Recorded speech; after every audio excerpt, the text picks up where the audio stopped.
A Alemanha entrou oficialmente em uma recessão técnica.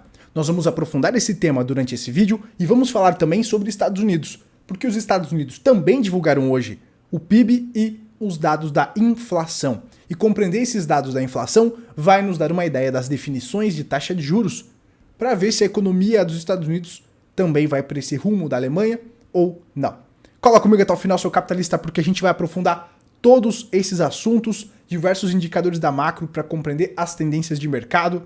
Mas antes eu tenho um convite rápido para fazer para você aqui, ó, porque hoje às 20 horas vai ter live aqui no canal com a Maria Pereda. Nós vamos, claro, falar sobre mercado, mas com uma visão aprofundada, uma visão das pessoas que têm poder para definir os rumos do mercado.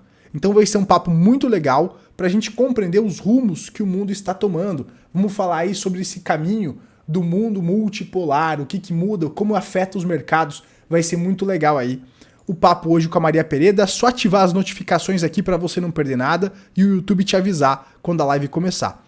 Se inscreve no canal também para o YouTube te avisar quando a gente for entrar ao vivo.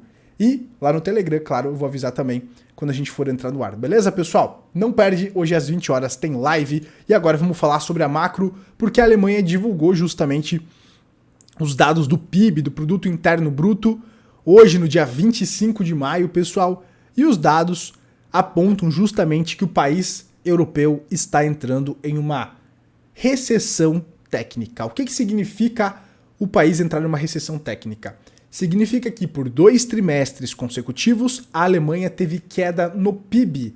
É justamente isso que a gente está vendo aqui nesse indicador aqui fornecido pela Investing, aonde o PIB atual teve queda de 0,3%, ou seja, a economia alemã contraiu 0,3% no último trimestre, e agora a gente vê também uma contração no trimestre anterior de 0,4%, né, pessoal? Na verdade, aqui, pelo que eu vi, foi de 0,5%, né? Então, segundo o Destatis, a persistência de elevados aumentos de preço continuou a pesar sobre a economia alemã. Então, por que a Alemanha está entrando nessa recessão? É o que a gente vai aprofundar agora. Isso aqui é muito importante porque você vai ver que vai fazer total sentido com a segunda etapa deste vídeo, com a segunda parte deste vídeo. Então, a persistência de elevados aumentos de preços, ou seja, a inflação, continuou a pesar sobre a economia alemã no início do ano.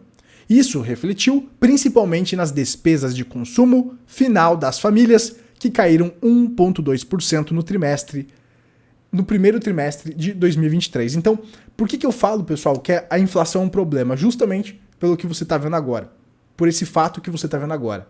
As pessoas com a inflação elevada perdem poder de compra e com isso, né, as margens, o lucro das empresas tende a cair como consequência. Ok? Vamos seguindo aqui. Essa relutância das famílias em comprar manifestou-se nas mais diversas áreas. Foram registrados gastos menores na alimentação e bebidas, vestuário, calçados e móveis no primeiro trimestre de 2023, comparado com o trimestre anterior, segundo dados com ajustes sazonais e de preços. Além disso, as famílias compraram menos carros novos, o que provavelmente se deve, em parte, à descontinuação dos subsídios para veículos híbridos e à redução dos subsídios para veículos elétricos no início de 2023. As despesas de consumo final do governo também diminuíram consideravelmente, em 4,9%, em relação ao trimestre anterior, e isso, claro, afeta justamente o PIB, pessoal. E com esses dados, né, a Alemanha entra em recessão oficial, técnica. Quem será o próximo? Quem será o próximo? Deixe seus palpites aí nos comentários, seu capitalista. Agora a gente vai falar rapidamente sobre o impasse do teto de gastos dos Estados Unidos, porque a Fitch, ela tá rebaixando, tá estudando, quem sabe, rebaixar aí os títulos, né, pessoal, dos Estados Unidos, a classificação da dívida americana. Isso, para quem maratonou já os vídeos aqui do canal, recentemente eu falei, né, pessoal, que isso aconteceu lá em 2011, tá? Em 2011 também teve esse impasse do teto de gastos lá nos Estados Unidos e a nota dos Estados Unidos pela primeira vez lá em 2011 foi rebaixada, né? Aí a poeira baixou, os títulos voltaram a ser AAA, que é a melhor classificação que essas casas dão, né? Mas agora com todo esse impasse, com esse imbróglio, com essa enrolação que a gente falou aqui no último vídeo, a Fitch está reavaliando, está estudando a possibilidade de um novo rebaixamento. Então, a agência de classificação Fitch colocou a classificação AAA dos Estados Unidos em observação negativa ontem, no final da quarta-feira, citando o aumento da incerteza sobre se o país aumentará seu teto de dívida, enquanto os legisladores lutam para chegar a um acordo. Embora a agência de classificação ainda espere que os legisladores cheguem a um acordo antes do prazo final do início de junho, que está bem perto, ela disse que a recente disputa sobre o aumento do teto da dívida trouxe riscos de um possível calote dos Estados Unidos. Abre aspas aqui para o comunicado da Fitch.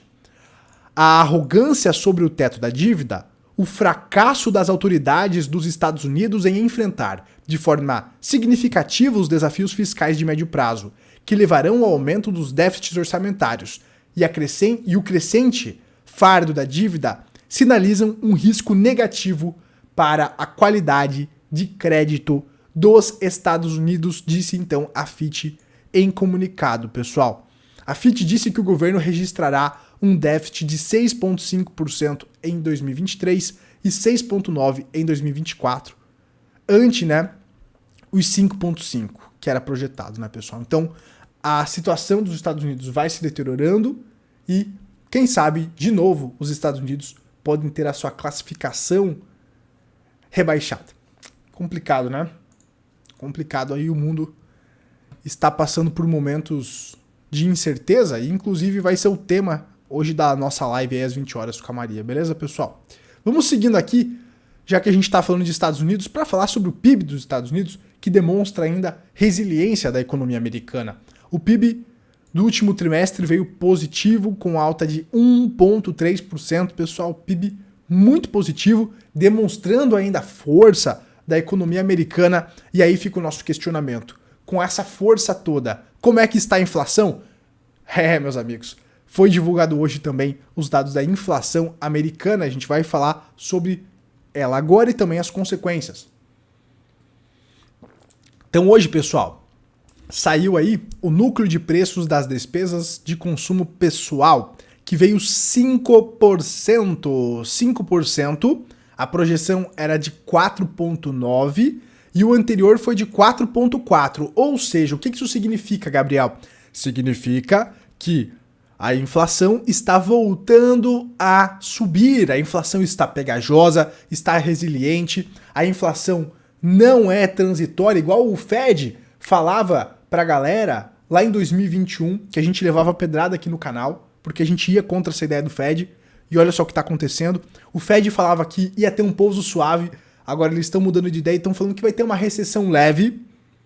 Abram seus olhos, seus capitalistas, abram seus olhos. Os players que falavam que ia ter pouso suave estão começando a mudar de ideia, então abram seus olhos para o que está acontecendo, Então a inflação aqui, pessoal, demonstrou resiliência, demonstrou força também junto com a economia americana.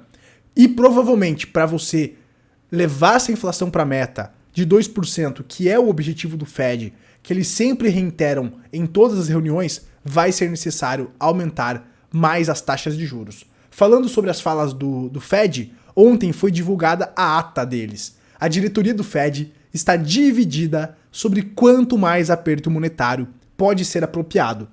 Na última reunião, eles deixaram muito claro que eles vão observar os dados da macroeconomia para justamente definir se eles vão manter a taxa de juros elevada ou fazer um novo aumento, provavelmente de 0,25.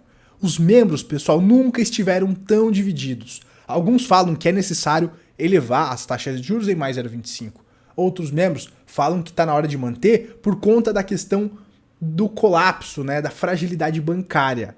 Então, existe esse impasse porque a economia americana já começa a dar sinais de fragilidade no sentido, por exemplo, dos bancos, os imóveis. Então, já existem setores que apresentam já fragilidades.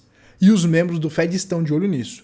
Porque se eles continuarem elevando os juros, provavelmente, por exemplo, vai fragilizar a questão dos bancos.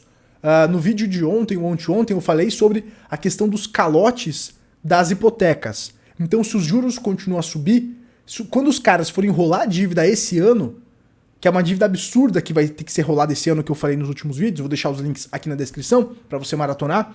Então, quando essa dívida for rolar, talvez comece a rolar inadimplência e afetar ainda mais os bancos regionais. O Fed está de olho em tudo isso, por isso todo esse impasse, pessoal. Porque a partir de agora, cada elevação de juros vai ser uma grande apertada na forca aí da economia americana, do sistema bancário e tudo mais, tá?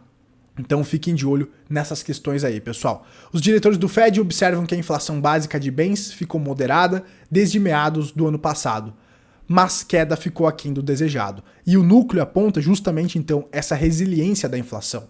E é justamente isso que me faz acreditar que os mercados ainda não precificaram o pior. Os mercados estão esperando a cachaçinha. O mercado está ansioso pela volta da cachaçinha. Eles acham que vai voltar em breve. Mas talvez o juro elevado permaneça por muito mais tempo do que o mercado gostaria. E é isso que pode deixar o mercado com uma dor de barriga. Beleza, pessoal? Para finalizar o vídeo aqui, vamos dar uma passada no monitor de taxa de juros para ver o que justamente os mercados estão precificando para a próxima definição de taxa de juros, que vai ser daqui a 2 semanas e 6 dias. Então, o que nós podemos esperar, né? Por enquanto, pessoal, o mercado tem acertado, o Fed tem andado bem alinhado com os mercados.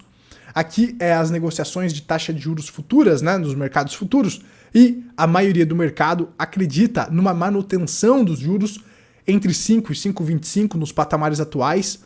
62,3% do mercado está aí apostando justamente nesses patamares. Mas, com todos os últimos dados que foram divulgados, com os últimos eventos que aconteceram, a gente observou uma elevação da tendência para 0,25 de aumento. Então, antes esses números eram muito abaixo, pessoal. Estavam lá em papo de 17%. Agora, o mercado já começa a apostar em uma elevação de 0,25. 37,7% de probabilidade, então, para uma elevação de 0,25 e 62,3% para uma manutenção nas taxas atuais. E aí, é claro que o Fed vai observando esses indicadores da macroeconomia que a gente vem trazendo para vocês para justamente tomar essa decisão. Por um lado, fragilidades já apresentam uma certa ruptura do sistema. A questão bancária, a questão da inadimplência e das hipotecas, né, a vacância dos imóveis comerciais, tudo isso vai pesar com certeza na decisão do Fed. Por outro lado, nós temos uma inflação ainda pegajosa e o mercado de trabalho do setor de serviços ainda resiliente. E o Fed sabe que para levar essa inflação para a meta de 2%, para que eles não repitam o mesmo erro que o Fed cometeu na década de 70, vai ser necessário levar a economia para uma contração. Muito bem, seus capitalistas. Bom, acho que dá tempo da gente dar um giro no mercado rapidinho aqui, ó, para falar um pouquinho de S&P. S&P tá mordendo justamente essa linha de resistência que a gente traçou, pessoal, há semanas atrás. O mercado tá triscando justamente nessa região, que é uma importante resistência. Muito importante observar isso aqui. Eu não me surpreenderia de ter um pico quando e se o teto da dívida for estourado, para depois ter aquela correção, né, que a gente já vem comentando. Então fiquem espertos aí e cuidado com as armadilhas do mercado. Beleza, pessoal? Último convitinho. Hoje, às 20 horas, tem live aqui no canal. Já ativa o lembrete. A gente se vê na próxima, seus capitalistas. Se você gostou desse vídeo, já deixa seu like aqui embaixo. Se inscreve no canal para você receber as próximas notificações. Compartilha para seus amigos aí. Você que acredita que esse vídeo pode agregar na vida aí de alguém que você gosta, de alguém que você conhece, compartilha aí para geral, compartilha nos grupos do WhatsApp para que a mensagem chegue mais além. A gente se vê na próxima. Tchau, tchau.